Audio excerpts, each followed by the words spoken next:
नमस्कार दोस्तों, कैसे हो आप सब। आशा करती हूँ आप लोग ठीक होंगे। तो आज हम तीनों लोग सुनाएंगे आप सभी को सुहाग गीत। बहुत ही प्यारा सुहाग गीत है, तो सुनिएगा और बताइएगा कैसा लगा। देर न करते हुए चलिए सुनाते हैं ये प्यारा सा सुहाग गीत है। चटाकेदार सुहाग गीत। दुल्हे कमाने सहारा लाई के चला ब्या कहवा लाई के रहा ब्याई हो। दुल्हे कमाने सहारा लाई के चला ब्या कहवा लाई के रहा ब्याई हो।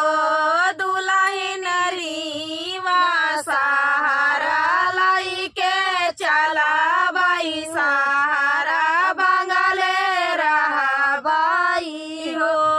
दुल्हन रीवा सहारा लाई के चला बाई सहारा बंगले रहा बाई हो।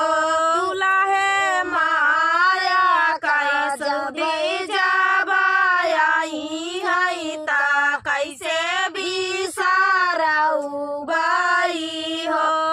दुल्हे माया कैसे दी जाबाई है ता कैसे भी सारा उबाई हो।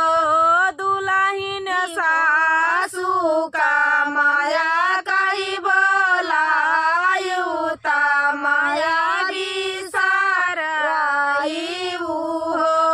दुल्हन सासू का माया कही बोलायु ता माया भी साराई हो। दुल्हे कमाने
चला ब्या कहाँ लाई के रहा ब्याई हो दुल्ही नारी वा सहारा लाई के चला बाई सहारा बंगाले रहा बाई हो। तो दोस्तों ये प्यारा सा गीत आप सभी को कैसा लगा कमेंट में बताना दोस्तों। मिलते हैं नेक्स्ट वीडियो में, तब तक के लिए नमस्कार।